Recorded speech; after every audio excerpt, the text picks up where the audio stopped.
Hello friend, कैसे हैं आप सब। उम्मीद है कि आप सब अच्छे हैं। आप लोग की तैयारी अच्छी चली होगी। ठीक है, तो आज हम आप लोग को साइंस का सेट नंबर 24 आप लोग से डिस्कस करने वाले हैं। और इसमें हम 30 क्वेश्चन डिस्कस करेंगे। और इससे पहले हम 23 सेट साइंस का प्लेलिस्ट में जाकर देखिए, आपको मिलेगा। वहाँ पर हमने 40 क्वेश्चन डिस्कस किया हूँ। हर सेट में 40 क्वेश्चन साइंस का इंपॉर्टेंट क्वेश्चन डिस्कस किया हूँ। आप लोग उसको सेट जरूर लगाइएगा। ठीक है, तो आज हम डिस्कस करने वाले हैं 30 क्वेश्चन जो सॉल्यूशन से सिलेक्टेड क्वेश्चन हम लिया हूं। ठीक है, जो अक्सर बच्चे को क्या होता है, कंफ्यूज होता है। तो वीडियो को लास्ट तक बने रहिएगा। और जो फ्रेंड चैनल पर पहली बार विजिट करें, चैनल को सब्सक्राइब जरूर करिए। पहले क्या कीजिए, खुद से प्रैक्टिस कीजिएगा। 30 में अगर आपको 25 आ रहे हैं स्कोरिंग तो बहुत अच्छी आप लोग की तैयारी है। यानी 25 प्लस ही आपको रखने हैं साइंस में कम से कम। ठीक है, चलिए तो ये रहा क्वेश्चन नंबर आपका फर्स्ट। क्वेश्चन नंबर फर्स्ट कहता है, निम्नलिखित में कौन एल्युमिनियम का अयस्क, ये आपको बताने हैं। तो यहाँ पर देखिए, पहला दे रखा है नाइटर। नाइटर किसका अयस्क है, तो याद रखिए ये पोटासियम का है। मैग्नीसाइड की अगर बात करते हैं तो ये मैग्नीशियम का है। अगर डोलामाइट की बात करते हैं भी आपका क्या हो जाएगा, मैग्नीशियम का हो जाएगा। ये फेल्सफार जो है आपका एल्युमिनियम का अयस्क। इसके अलावा क्या होता है, बॉक्साइड भी होता है और क्रायोलाइट भी क्या होता है, एल्युमिनियम का अयस्क होता है। ठीक है, चलिए आगे बढ़ते हम लोग अगले प्रश्न की तरफ।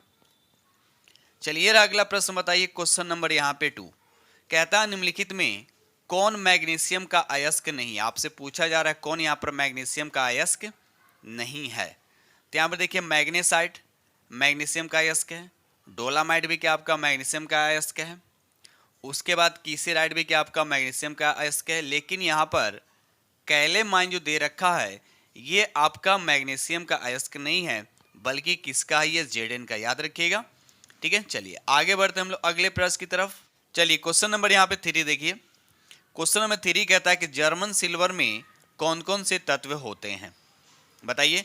तो जर्मन सिल्वर में क्या होता है, ऑप्शन आपका बी हो जाएगा। उसमें कॉपर होता है, जिंक होता है और निकेल होता है। अब यहाँ पर देखिए, जिंक और कॉपर दे रखा है कि क्या होता है, पीतल। पीतल का आपको पता है पीतल में क्या होता है, पीतल में क्या होता है आपका, तो जिंक होता है प्लस क्या होता है, कॉपर होता है। जिंक कितना होता है 30%, कॉपर कितना होता है 70%। सब याद रखिएगा।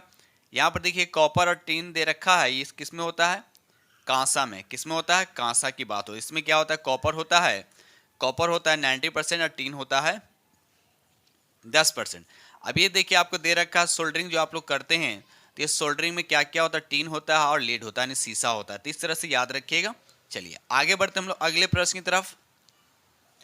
चलिए रहा क्वेश्चन नंबर आपका 4 कहता है, निम्नलिखित में कौन अग्र मस्तिष्क का भाग नहीं। आपको बताने इसमें से कौन जो है अग्र मस्तिष्क का भाग नहीं है, बताइए यहाँ पर राइट आंसर। तो यहाँ पर देखिए हाइपोथैलेमस, थैलेमस और सेरिब्रम जो है ये अग्र मस्तिष्क का भाग है। याद रखिएगा अग्र मस्तिष्क का भाग है। लेकिन यहाँ पर सेरिबेलम जो है ये अग्र मस्तिष्क का भाग नहीं, बल्कि पश्च मस्तिष्क का भाग है। पश्च यानी सब पीछे वाले मस्तिष्क का ये भाग है। तो यहाँ पर राइट आंसर आपका क्या हो जाएगा, सी हो जाएगा। ठीक है, चलिए आगे बढ़ते हम लोग अगले प्रश्न की तरफ। ये रहा क्वेश्चन नंबर आपका 5। क्वेश्चन नंबर यहाँ पर 5 कहता है, मनुष्य के शरीर में कितनी जोड़ी मेरुरज्जु तंत्रिकाएं पाई जाती है, बताइए।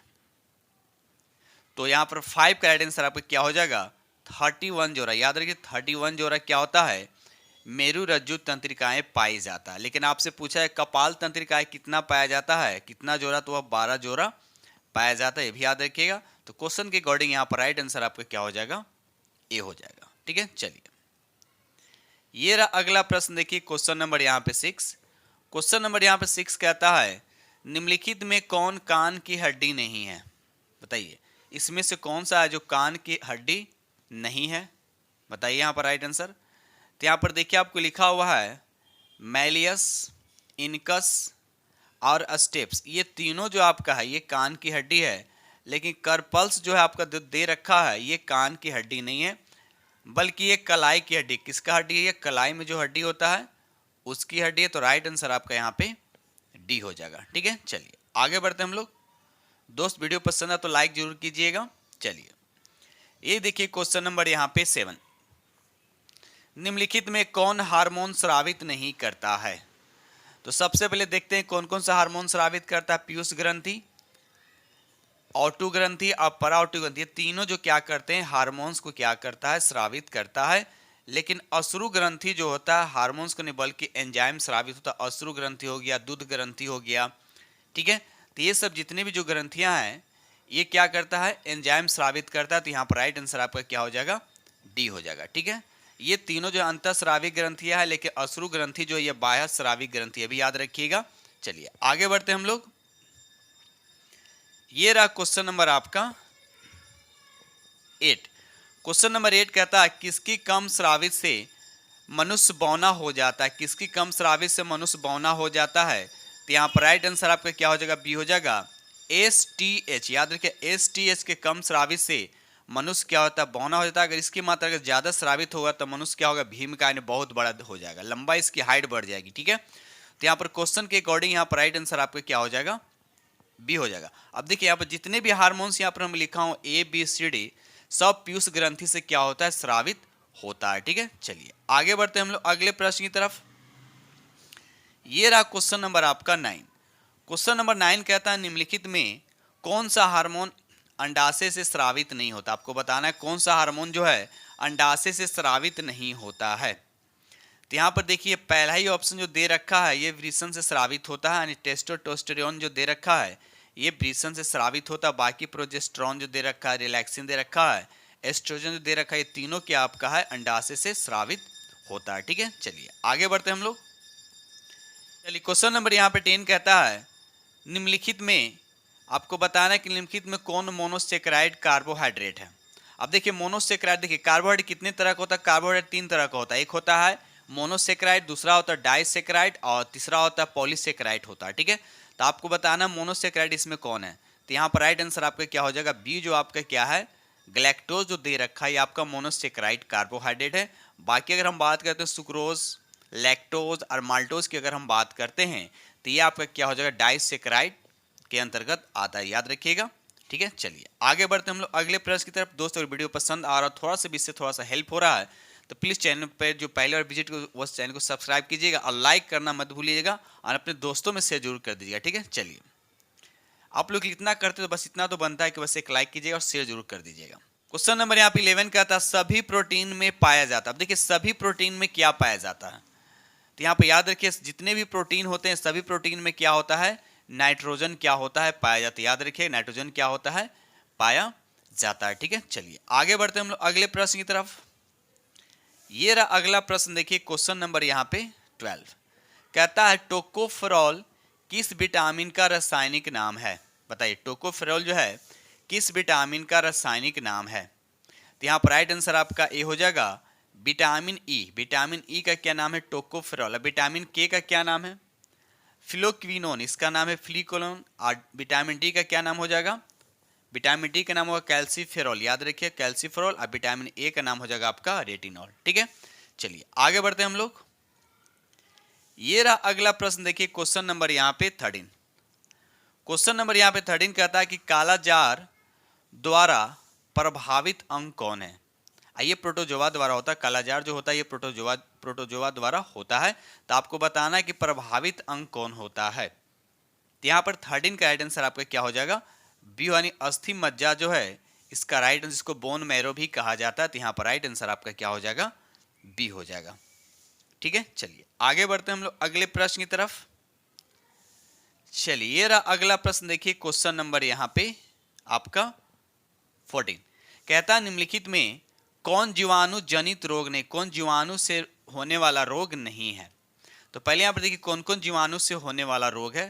तो यहाँ पर देखिए टाइफाइड हो गया, डिप्थीरिया हो गया और प्लेग जो हो गया, ये तीनों जो है जीवाणु जनित रोग है। लेकिन यहाँ रेबीज जो दे रखा है ये क्या होता है, वायरस से होता है, यानी विषाणु से होता है। किससे होता है, ये विषाणु से होता है, ठीक है। तो यहाँ पर राइट आंसर आपका क्या हो जाएगा, डी हो जाएगा, ठीक है। चलिए आगे बढ़ते हैं हम लोग। चलिए रहा अगला प्रश्न, देखिए क्वेश्चन नंबर यहाँ पे 15 कहता है निम्नलिखित में कौन अग्न्याशय द्वारा स्रावित एंजाइम है। सबसे पहले देखिए सब एंजाइम है, तो आपको बताना है कि अग्न्याशय द्वारा स्रावित एंजाइम कौन है। तो यहाँ पर देखिए ट्रिप्सिन भी स्रावित होता है, लाइपेज भी स्रावित होता है, यानी अग्न्याशय से होता है, और एमाइलेज भी अग्न्याशय से स्रावित होता है। तो यहाँ पर राइट आंसर आपका क्या हो जाएगा, डी हो जाएगा, यानी इनमें से सभी इसका राइट आंसर हो जाएगा, ठीक है। चलिए आगे बढ़ते हैं हम लोग अगले प्रश्न की तरफ। चलिए देखिए अगला प्रश्न देखिए, क्वेश्चन नंबर यहाँ पर 16। क्वेश्चन नंबर 16 कहता है किस रुधिर वर्ग में कोई एंटीजन नहीं होता। आपको बताना है किस रुधिर वर्ग में कोई एंटीजन नहीं होता। तो देखिए ग्रुप ए में एंटीजन होता है, ग्रुप बी में भी एंटीजन होता है, ग्रुप ए बी में भी एंटीजन होता है, लेकिन यहाँ ग्रुप ओ वाले में क्या होता है, एंटीजन नहीं होता, बल्कि इसमें एंटीबॉडी होता है, ए और बी होता है। ठीक है, इसमें क्या होता है, एंटीबॉडी आपका जब ग्रुप ए रहेगा तो एंटीबॉडी इसमें बी होगा, ग्रुप बी में एंटीबॉडी ए होगा, और ए बी में एंटीबॉडी नहीं होता है। तो इस तरह याद रखिएगा। ठीक है, एंटीजन और एंटीबॉडी। ठीक है, चलिए आगे बढ़ते हम लोग अगले प्रश्न की तरफ। तो यहाँ पर क्वेश्चन के अकॉर्डिंग यहाँ पर राइट आंसर आपका क्या हो जाएगा, डी हो जाएगा। क्वेश्चन नंबर यहाँ पे 17 कहता है केचुओं में कितने जोड़ी हृदय होते हैं। तो यहाँ पर राइट आंसर आपका क्या हो जाएगा, A1। इसमें 4 जोड़ी क्या होते हैं, हृदय होते हैं। अब केचुआ जो किस संघ के अंतर्गत आता है, तो याद रखिएगा एनिलिडा संघ के अंतर्गत आता है।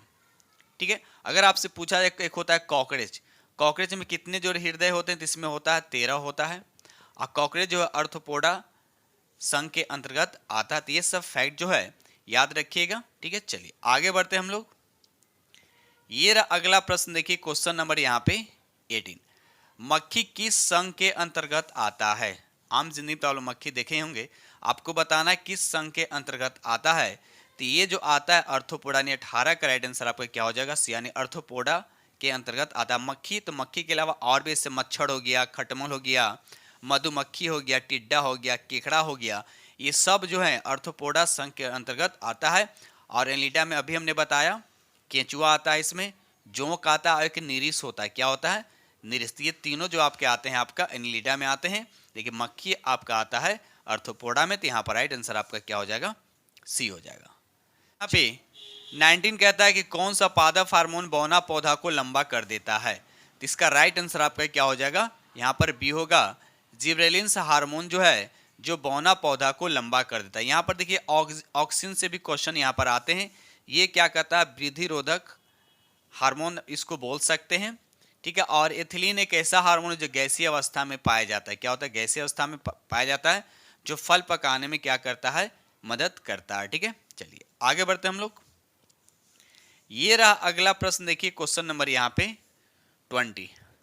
क्वेश्चन नंबर 20 कहता है कि सबसे प्रबल अपचायक तत्व है। तो आपको बताना, देखिए सबसे प्रबल अपचायक तत्व आपसे पूछा गया है, बताइए। तो यहाँ पर राइट आंसर आपका क्या हो जाएगा, लिथियम हो जाएगा। और आप लोगों को पता है कि सबसे हल्का तत्व भी कौन होता है, तो लिथियम भी होता है। तो यहाँ पर राइट आंसर आपका क्या हो जाएगा, ये हो जाएगा, नहीं लिथियम इसका राइट आंसर हो जाएगा। अगर अपचायक के जगह पे आपसे पूछा जाएगा उपचायक, क्या पूछा जाएगा, उपचायक अगर आपसे पूछा है कि उपचायक सबसे प्रबल उपचायक तत्व कौन है, तो यहाँ पर उसका राइट आंसर आपका क्या हो जाएगा, फ्लोरीन हो जाएगा। ठीक है, तो अपचायक और उपचायक में कंफ्यूज मत होइएगा। अपचायक पूछेगा तो लिथियम हो जाएगा, उपचायक पूछेगा तो आपका फ्लोरीन हो जाएगा। ठीक है, चलिए ये रहा अगला प्रश्न देखिए, क्वेश्चन नंबर यहाँ पर आपका तो छोटा कर दूं। चलिए क्वेश्चन नंबर यहाँ पे 21 कहता है कि सल्फ्यूरिक अम्ल बनाने की संपर्क विधि में किस उत्प्रेरक का उपयोग किया जाता है। बताइए किस उत्प्रेरक का उपयोग किया जाता है, बताइए इसका राइट आंसर क्या होगा। तो देखिए सल्फ्यूरिक अम्ल बनाने के लिए यहाँ पर राइट आंसर आपका क्या हो जाएगा, प्लेटिनम का चूर्ण का यूज किया जाता है। देखिए प्लेटिनम का चूर्ण का उपयोग किया जाता है। अगर हम बात करते हैं लोहे का चूर्ण कहाँ यूज किया जाता है, तो अमोनिया बनाने की हैवर विधि में एल्युमिनियम के चूर्ण का उपयोग किया जाता है। अगर वनस्पति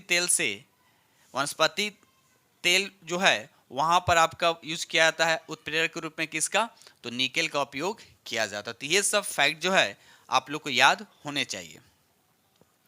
चलिए बढ़ते हम लोग अगले प्रश्न की तरफ। चलिए रहा क्वेश्चन नंबर आपका 22। क्वेश्चन नंबर यहाँ पर 22 कहता है कृत्रिम वर्षा करने में किस, यानी 2 बार लिखा गया है, कृत्रिम वर्षा करने में किस यौगिक का उपयोग किया जाता है। बताइए किस यौगिक का उपयोग किया जाता है। तो यहाँ पर 23 का राइट आंसर आप बताइए, 23 का राइट आंसर, 22 का राइट आंसर क्या होगा। तो यहाँ पर 22 का राइट आंसर आपका क्या हो जाएगा, सी हो जाएगा, यानी सिल्वर आयोडाइड। याद रखिएगा सिल्वर आयोडाइड जो है इसका उपयोग जो कृत्रिम वर्षा के रूप में किया जाता है। अब देखिए सिल्वर क्लोराइड दे रखा है, तो सिल्वर क्लोराइड जो इसको हॉर्न सिल्वर के नाम से भी जाना जाता है, और फोटोक्रोमेटिक में इसका यूज किया जाता है। और एक लिखा हुआ सिल्वर नाइट्रेट, जिसको मतदाता जब वोटिंग होता है वहां पर जो नाखून पे जो लगाया जाता है उसको बोलते हैं हम लोग सिल्वर नाइट्रेट। ठीक है, चलिए आगे बढ़ते हैं हम लोग अगले प्रश्न की तरफ। चलिए अगला प्रश्न देखिए, क्वेश्चन नंबर यहाँ पे 23 कहता है कि बेडिलेआइट किसका अयस्क है। बेडिलेआइट जो है ये किसका अयस्क है बताइए। बिल्कुल इजी प्रश्न है, तो इसका राइट आंसर आपका बी हो जाएगा जिरकोनियम। याद रखिए जिरकोनियम का। जिरकोनियम एक ऐसा धातु है जो ऑक्सीजन और नाइट्रोजन दोनों में जलता है, भी याद रखिएगा ऑक्सीजन और नाइट्रोजन दोनों में जलते हैं। ठीक है, चलिए आगे बढ़ते हैं हम लोग। चलिए क्वेश्चन नंबर यहाँ पे 24 कहता है कि अत्यधिक उच्च तारे का रंग कैसा होता है बताइए। तो याद रखिए अत्यधिक उच्च तारे का रंग कैसा होता है, नीला होता है। इससे कम ताप वाले का रंग कैसा होता है, तो याद रखिएगा व्हाइट होता है। और सबसे कम ताप वाले का क्या होता है, रेड होता है। तो ये कलर आप लोग याद रखिएगा। सबसे उच्च अत्यधिक उच्च वाले तारे का रंग कैसा होता है, नीला होता है। उससे कम वाले का व्हाइट होता है। और सबसे कम वाले तारे का रंग कैसा होता है, रेड होता है। ठीक है, चलिए आगे बढ़ते हैं हम लोग। ये रहा अगला प्रश्न देखिए, क्वेश्चन नंबर यहाँ पे आपका 25 कहता है निम्नलिखित में कौन प्रतिचुंबकीय पदार्थ है। आपको बताना है इसमें कौन प्रतिचुंबकीय पदार्थ है। तो यहाँ पर राइट आंसर आपका क्या हो जाएगा, आपका डी हो जाएगा। यानी जस्ता भी हो जाएगा, सोना भी हो जाएगा और चांदी भी हो जाएगा। ये सभी आपके प्रतिचुंबकीय पदार्थ के क्या है, उदाहरण है। तो इसका राइट आंसर आपका डी हो जाएगा। ये रहा अगला प्रश्न देखिए, क्वेश्चन नंबर यहाँ पे 26 कहता है विद्युत फ्यूज के संबंध में। देखिए विद्युत फ्यूज की बात किया जा रहा है। विद्युत फ्यूज के संबंध में निम्नलिखित में से कौन सा कथन आपका सत्य है। आपको बताने इसमें कौन सा कथन आपका सत्य है। पहला ए में लिखा कि यह टीन और सीसा के मिश्र धातु का बना होता है, तो यह भी सही है। इसे हमेशा परिपथ के साथ श्रेणी क्रम में जोड़ा जाता है, यह भी आपका राइट है। इसका गलनांक कम होता है, तो यह भी आपका सही है। यानी राइट आंसर आपका क्या हो जाएगा, डी हो जाएगा, याद रखिएगा। ठीक है, चलिए आगे बढ़ते हैं हम लोग। ये रहा अगला प्रश्न देखिए, क्वेश्चन नंबर यहाँ पे 27। क्वेश्चन नंबर 27 कहता है कि विशिष्ट प्रतिरोध के संबंध में कौन सा कथन आपका सत्य है। देखिए विशिष्ट प्रतिरोध की बात किया जा रहा है, तो इसके संबंध में आपको बताना है कि कौन सा कथन आपका सत्य बताना है। तो बताइए 27 का राइट आंसर क्या होगा। कहता है कि विशिष्ट, कहता है कि यह किसके लिए, इसके लिए आया। यानी यह जो है विशिष्ट चालकता के क्या होता है, व्युत्क्रमानुपाती होता है, सही बात है। इसका मात्रक जो होता है, यानी इस मात्रक क्या होता है, ओम मीटर होता है, ये भी सही है। इसका एसआई मात्रक सीमेन नहीं होता, ये भी सही। सीमेन किसका होता है, तो याद रखिएगा ये चालकता का मात्रक होता है। लेकिन यहाँ पर तो कहीं रहा कि नहीं होता है, तो यहाँ पर राइट आंसर आपका क्या हो जाएगा, डी हो जाएगा। ठीक है, आई बात समझ में। चलिए अब यहाँ पर देखिए आपका विशिष्ट चालकता दे रखा है, तो विशिष्ट चालकता का मात्रक क्या हो जाएगा, तो ओम इनवर्स, यानी ऐसे लिख सकते हैं ओम इनवर्स, और मीटर इनवर्स कर सकते हैं ऐसे। ठीक है, चलिए आगे बढ़ते हैं हम लोग अगले प्रश्न की तरफ। दोस्तों अगर वीडियो अच्छा लगे तो प्लीज़ लाइक कीजिएगा। जो फ्रेंड चैनल पर पहली बार विजिट कर रहे हैं तो चैनल को सब्सक्राइब जरूर कर दीजिएगा। ठीक है, चलिए ये देखिए क्वेश्चन नंबर यहाँ पे 28 कहता है निकट दृष्टि दोष के बारे में निम्नलिखित में से कौन सा कथन आपका सत्य, ये बताना है। तो पहला दे रखा है कि इस दोष में, या दोस्त लिखा गया, इस दोष में आपको बताना है कि इस दोष में प्रतिबिंब रेटिना के पीछे बनता नहीं, रेटिना के पीछे नहीं बनता है। बी में लिखा है कि इस दोष में प्रतिबिंब रेटिना के सामने बनता है, ये सही बात है। रेटिना के क्या होता है, सामने बनता है। सी में लिखा है इस दोष को दूर करने के लिए उत्तल लेंस का नहीं, निकट दृष्टि दोष को दूर करने के लिए अवतल लेंस का उपयोग किया जाता है। किसका, अवतल लेंस का उपयोग किया जाता है। ठीक है, चलिए उसके बाद कहता है कि लेंस की गोलाई कम होती नहीं, लेंस की गोलाई कम नहीं बल्कि बढ़ जाती है। तो यहाँ पर एक ही ऑप्शन सही है, वो कौन सा है आपका, तो B is equal to, and B आपका राइट आंसर हो गया। ठीक है, चलिए आगे बढ़ते हैं हम लोग। चलिए अगला प्रश्न देखिए, क्वेश्चन नंबर यहाँ पर 29 कहता है द्वितीयक इंद्रधनुष में, यानी द्वितीयक इंद्रधनुष होता है, तो आपको बताना है क्या होता है। 2 बार प्रवर्तन होता है, 1 बार, 2 बार अपवर्तन होता है, 1 बार परावर्तन होता है, नहीं 2 बार अपवर्तन और 2 बार परावर्तन, हाँ ये सही है। 2 बार क्या होते हैं, अपवर्तन होते हैं, 2 बार क्या होता है, परावर्तन होता है। यहाँ पर राइट आंसर आपका क्या हो जाएगा, बी हो जाएगा। प्राथमिक इंद्रधनुष की अगर बात करेगा तो उसमें क्या होता है, 2 बार अपवर्तन होता है और 1 बार क्या होता है, परावर्तन होता है। तो ये जो लिखा हुआ है ये प्राथमिक इंद्रधनुष का है। ठीक है, और द्वितीय इंद्रधनुष में क्या होता है, 2 बार अपवर्तन होता है और 2 बार क्या होता है, परावर्तन होता है। तो याद रखिएगा। चलिए आगे बढ़ते हम लोग अगले प्रश्न की तरफ। चलिए ये रहा आपका लास्ट क्वेश्चन। ठीक है, इसका आंसर आप लोग कमेंट सेक्शन में लिखकर बताइएगा कि 30 का राइट आंसर आपका क्या है। ठीक है, लिखा हुआ जब वस्तु अवतल दर्पण के फोकस पर हो तो उसका प्रतिबिंब, आपको बताने 4 ऑप्शन दे रखा, सीधा व वास्तविक, उल्टा व वास्तविक, सीधा व काल्पनिक, और डी में लिखा है इनमें से कोई नहीं। ठीक है दोस्तों, इस तरह से हमने आप लोग के साथ 30 MCQ जो साइंस का मोस्ट इंपोर्टेंट क्वेश्चन जो लुसेंट से सिलेक्टेड क्वेश्चन लिया हूं। उम्मीद करता हूं कि आप लोग को बेहद पसंद आएगा। ठीक है, इससे पहले हम 23 सेट अपलोड कर चुके हैं। अगर आप नहीं देखें तो प्लेलिस्ट में जाकर देख सकते हैं। ये आपका 24वां सेट था जिससे हम 30 क्वेश्चन आप लोग को डिस्कस किया हूं। ठीक है दोस्तों, इसी के साथ हम वीडियो करते हैं समाप्त। और जो फ्रेंड चैनल पर पहली बार विजिट कर रहे हैं तो चैनल को सब्सक्राइब कीजिएगा और अपने दोस्तों में शेयर जरूर कर दीजिएगा। ठीक है, थैंक यू वेरी मच।